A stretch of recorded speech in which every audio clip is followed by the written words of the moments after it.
Nah, untuk itu beberapa waktu lalu Menteri ATR BPN pernah mengatakan bahwa pengadaan tanah di IKN itu adalah prioritas.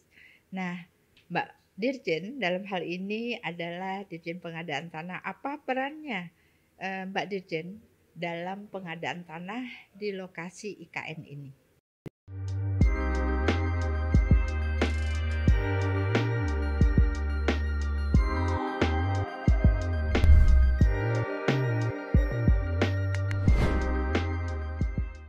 Halo sahabat ATR BPN, ketemu lagi di podcast ATR BPN. Kali ini bincang kita bersama Dirjen Pengadaan Tanah dan Pengembangan Pertanahan, Ibu Embun Sari, dan biasa saya panggil Mbak Embun Sari.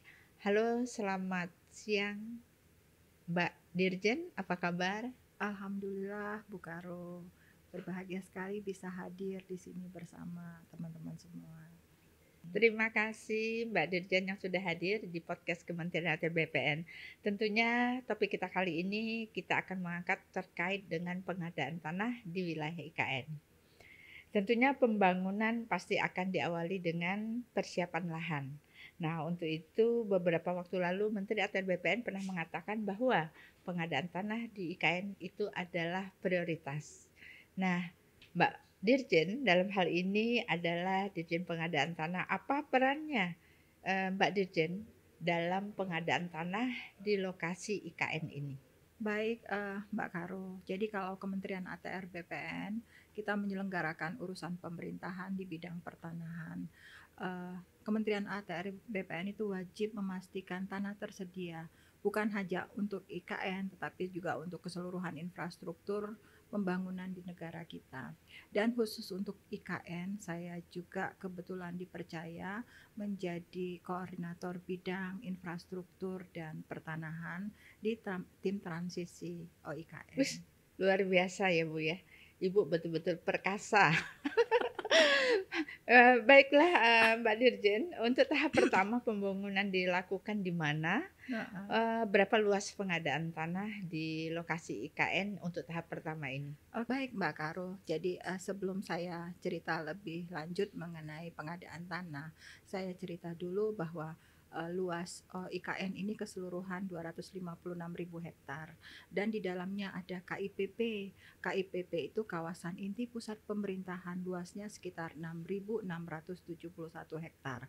Dan untuk tahap pertama sampai dengan pembangunan 2024, karena kan Pak Presiden mengharapkan bahwa 17 Agustus 2024 kita melaksanakan upacara memperingati kemerdekaan 17 Agustus itu di IKN.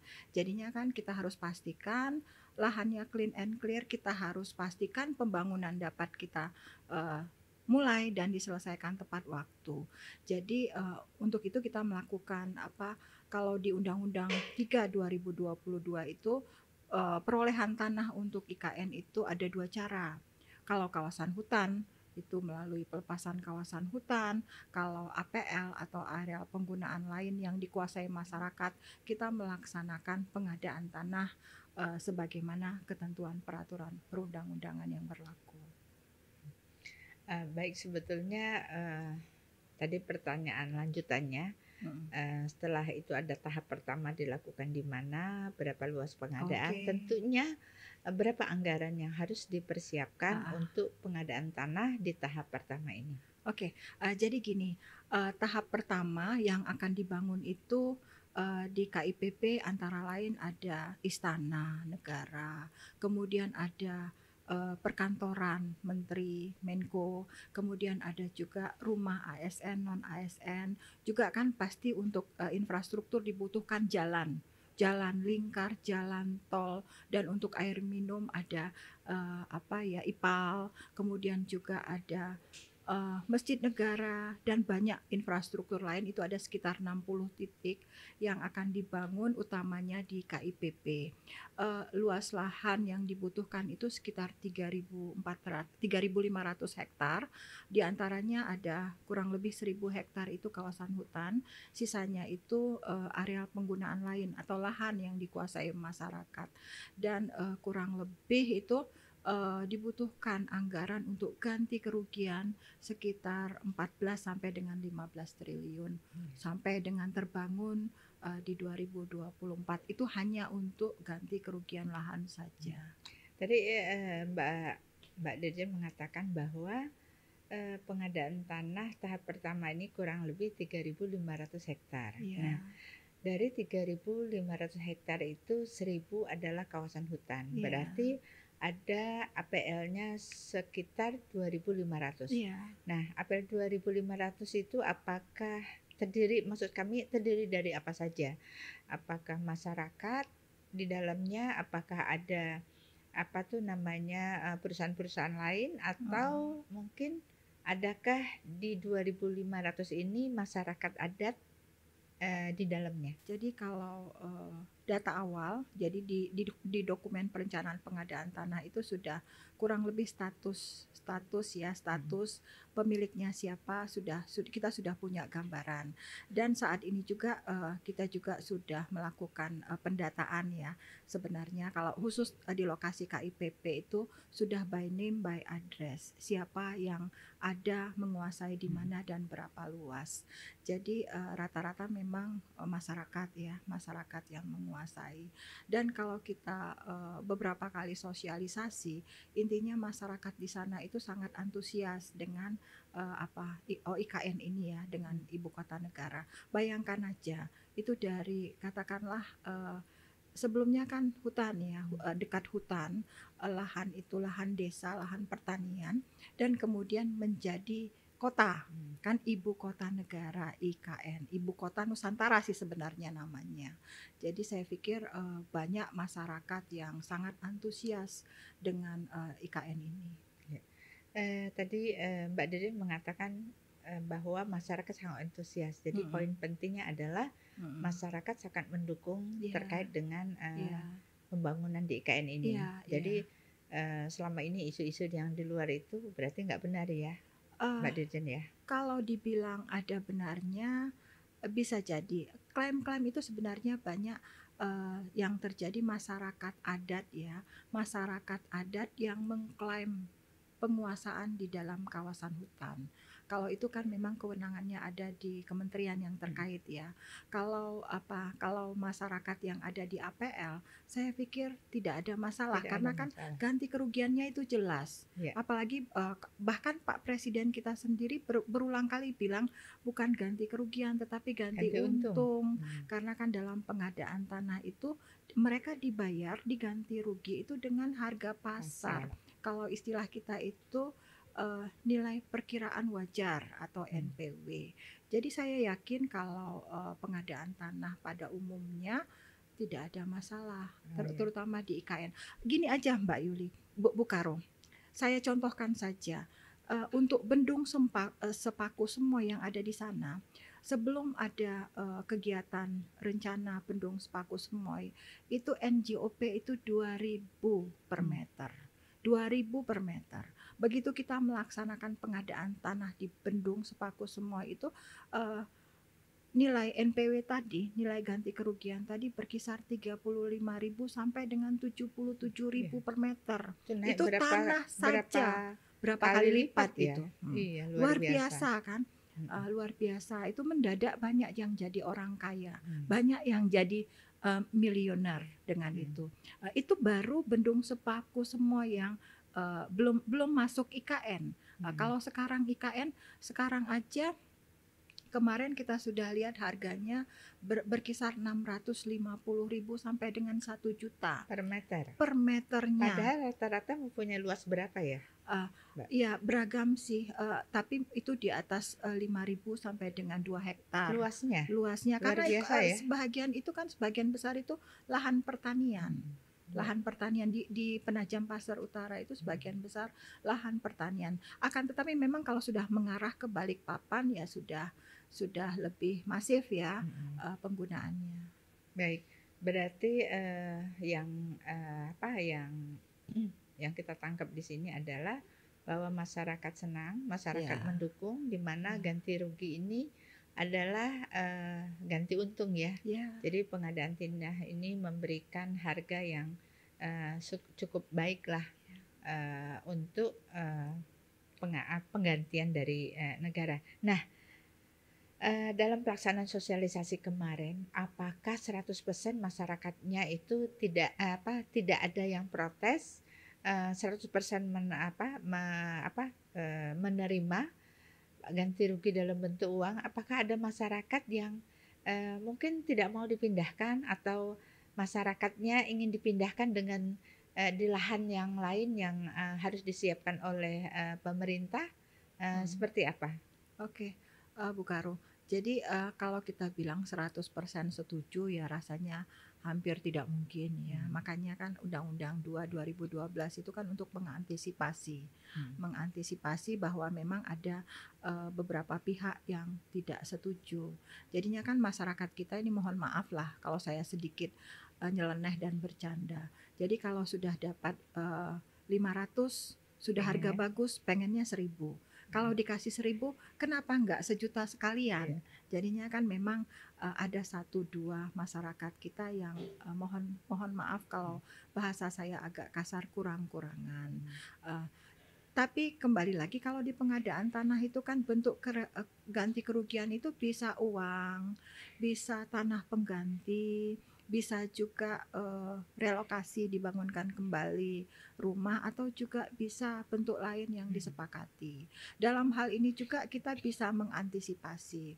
Misalnya warga tetap ingin relokasi atau Mhm. dapat, tanah pengganti, itu kita kita coba akan siapkan tanah Mhm. pengganti, kita carikan lokasi yang nggak jauh-jauh dari IKN. Misalnya ingin tetap menjadi warganya IKN, jadi bisa.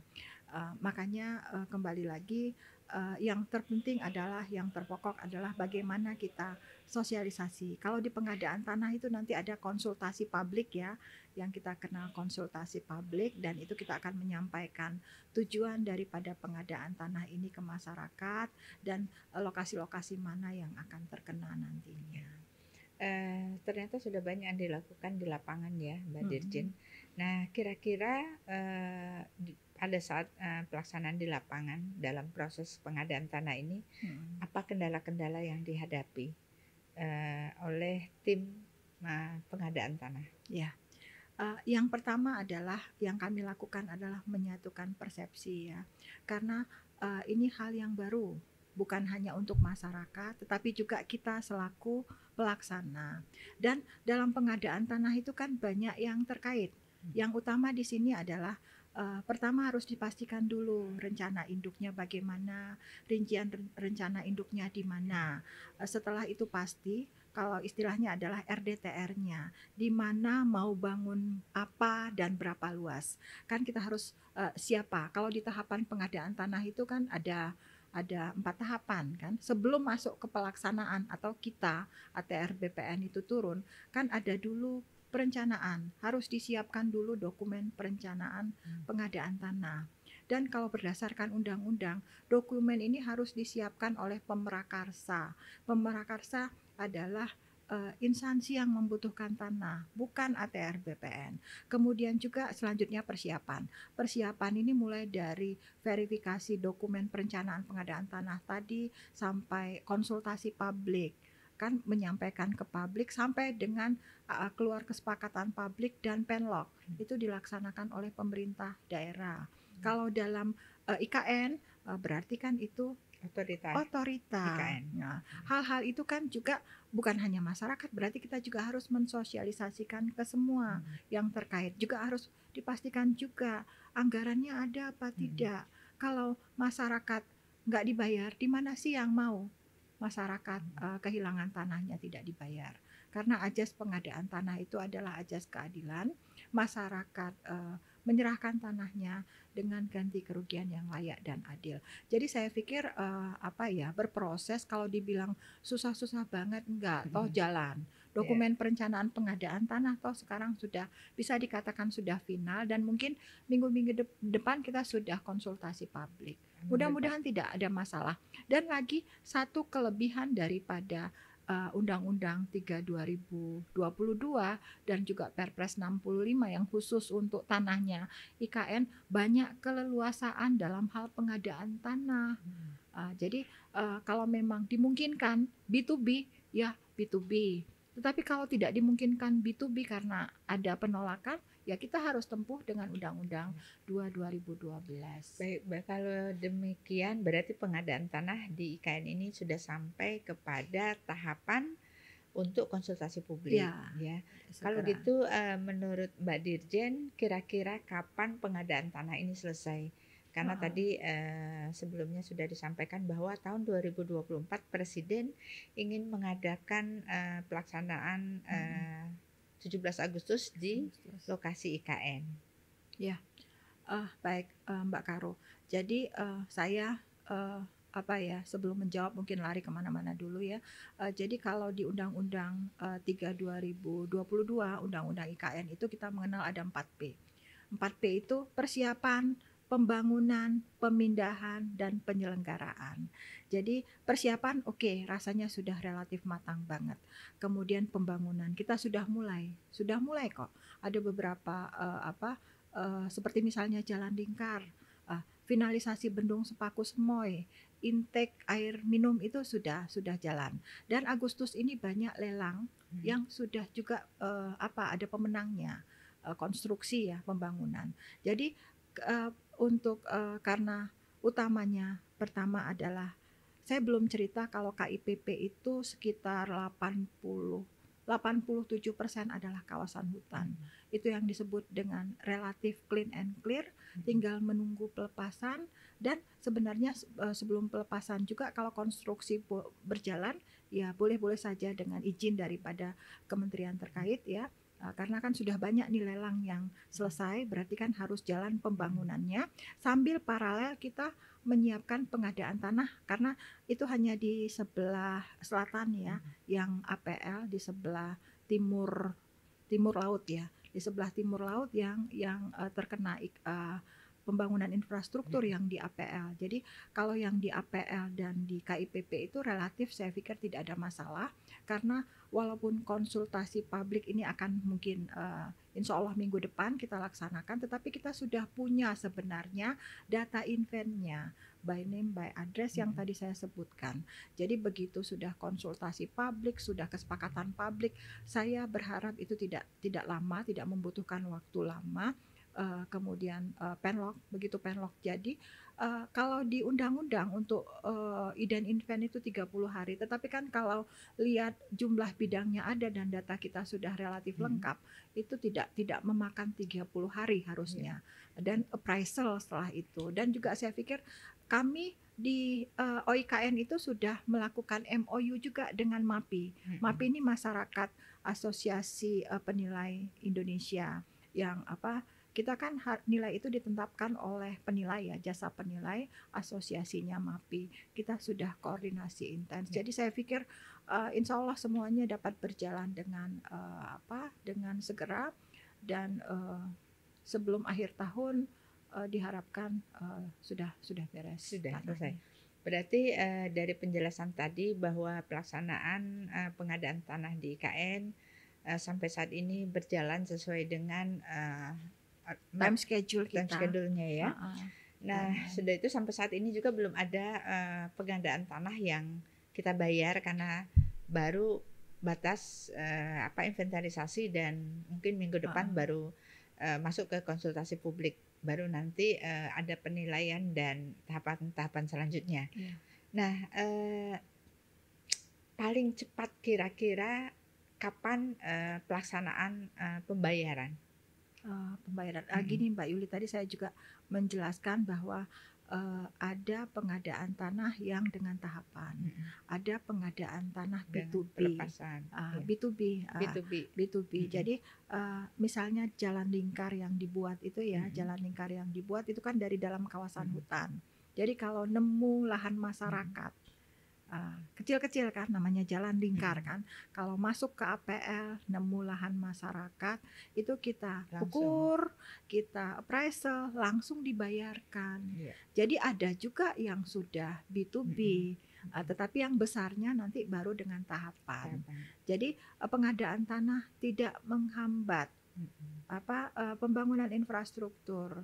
Di beberapa tempat ada yang sudah selesai dengan B2B, karena sebelumnya juga kan ada yang sudah selesai juga, yang Bendung Sepaku Semoy, itu Ya. juga kan di lokasi Berarti kalau sana. demikian pengadaan tanah ini sebetulnya sudah berjalan ya, Ada Mbak yang Dirjen? sudah berjalan. Nah terkait dengan pengadaan tanah yang sekarang, infrastruktur yang sekarang sudah terbangun, seperti bendungan dan jalan, apa yang sudah dilakukan oleh kita? Nah tadi disampaikan bahwa pengadaan tanah ini melalui tahapan dan ada juga melalui B2B. B2B. Nah apa bedanya sih pengadaan melalui tahapan dan B2B? Oke. Nah untuk pengadaan melalui tahapan ini dilakukan oleh Instansi kita yang membutuhkan yang membutuhkan tanah tanah. kan. Nah untuk B2B ini apakah pengadaan tanah juga melalui kementerian kita ATR BPN atau melalui Kementerian PUPR? Jadi begini Mbak Yuli, kan saya tadi sudah menyebutkan ada pengadaan tanah yang B2B. Kenapa? B2B itu artinya pengadaan tanah langsung ya. Pengadaan tanah langsung, instansi yang membutuhkan tanah itu langsung membayar ke masyarakat. Apa tugas ATR BPN di sana? Yang pertama adalah kan luasan itu harus pasti ya. Luas dan status tanahnya itu harus jelas pasti karena negara membayar. Walaupun ya langsung dibayar oleh PUPR, berarti harus dipastikan dulu ke Ngukurnya kita. tetap BPN. Ngukur kita nanti dari kantor pertanahan itu kan selalu itu kami komunikasi intens. Nemu nih lahan APL gitu kan, ada masyarakat.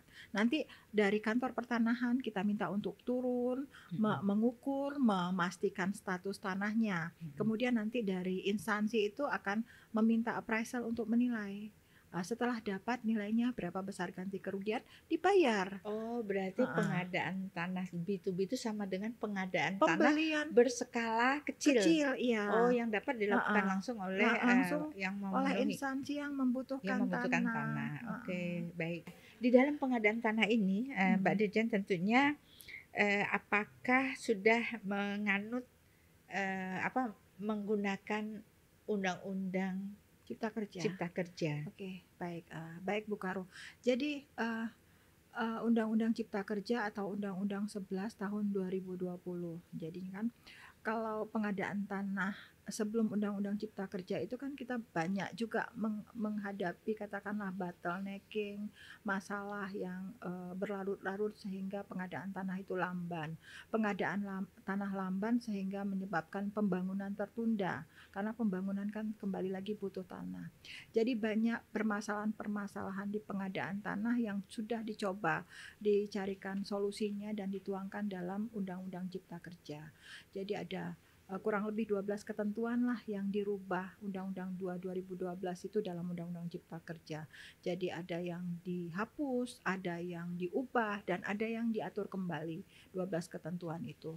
Dan anak daripada Undang-Undang Cipta Kerja merubah Undang-Undang 2 2012 itu sudah keluar PP 19 tahun 2021, dan sejak berlakunya PP 19 tahun 2021 seluruh pengadaan tanah itu sudah menggunakan PP 19 tahun 2021 revisi Undang-Undang 2 2012 di Undang-Undang Cipta Kerja.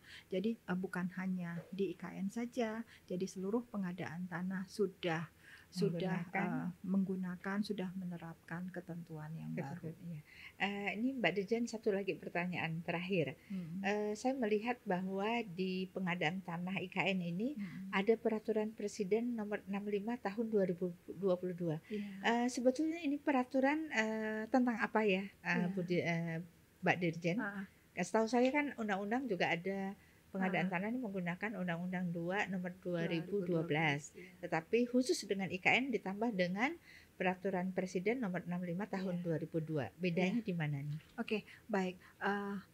Mbak Karo, Peraturan Presiden nomor 65 tahun 2022 ini turunan daripada Undang-Undang 3 tahun 2022 tentang IKN. Jadi khusus mengenai perolehan tanah dan pengelolaan pertanahan di IKN. Ini khusus untuk IKN saja. Jadi banyak keistimewaan yang diberikan dalam pengelolaan pertanahan untuk OIKN. Salah satunya ditegaskan kembali tadi kan, perolehan tanah itu bisa melalui mekanisme pelepasan, juga bisa utamanya melalui mekanisme pengadaan tanah secara langsung atau B2B. Ini yang membedakan dari Undang-Undang 2 2012. Kalau Undang-Undang 2 2012 kan disebutkan bahwa untuk luasan di atas 5 hektar itu harus dengan tahapan. Sementara luasan sampai dengan 5 hektar boleh menggunakan B2B atau juga boleh menggunakan tahapan skala kecil istilahnya. Skala kecil ini kan boleh tahapan tetapi cukup bupati wali kota saja.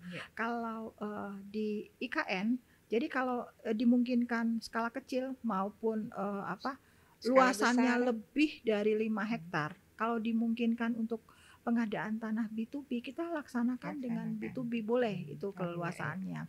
Selain itu juga Undang-Undang Peraturan Presiden Nomor 65 Tahun 2021 ini juga mengatur mengenai land freeze dan hak yang diutamakan terkait pengelolaan pertanahan di IKN. Artinya kalau yang diutamakan untuk mendapatkan lahan atau membeli lahan di wilayah OIKN itu adalah IKN. Jadi kalau ada masyarakat ingin menjual tanahnya, harus tanya dulu ke IKN, apakah tanah ini dibutuhkan oleh IKN. Kalau ternyata IKN tidak butuh tanah itu, akan dikeluarkan izin yang bersangkutan boleh menjual ke pihak lain. Karena kan saya tidak sebut tadi bahwa di KIPP tidak semua lahan itu dibebaskan. Jadi kalau tidak dibutuhkan untuk infrastruktur IKN, masyarakat tetap ada di sana. Masyarakat boleh tetap memiliki tanahnya, menjadi warga IKN. Tetapi kembali lagi karena IKN ini diharapkan nanti menjadi forest city yang berkelas dunia. Jadinya kan harus tertata. Sudah ada rincian rencana induk sesuai dengan Perpres 63 tahun 2021. Dan ini harus dipenuhi. Jadi masyarakat, kepemilikan tanah di sana itu harus direvitalisasi. Nanti teman-teman dari konsolidasi tanah akan turun. Jadi ditata. Jadi bukan dipindahkan tetapi ditata agar sesuai dengan RDTR-nya OIKN. Baik Mbak Dirjen, terima kasih banyak sekali yang sudah disampaikan terkait dengan pelaksanaan pengadaan tanah di lokasi IKN Penajam Pasir Utara, Kalimantan Timur. Baik sahabat ATR BPN, tentunya sudah banyak yang kita saksikan tadi bersama Mbak Dirjen Pengadaan Tanah dan Pengembangan Pertanahan, Mbak Bunsari. Sampai ketemu lagi di podcast berikutnya. Salam.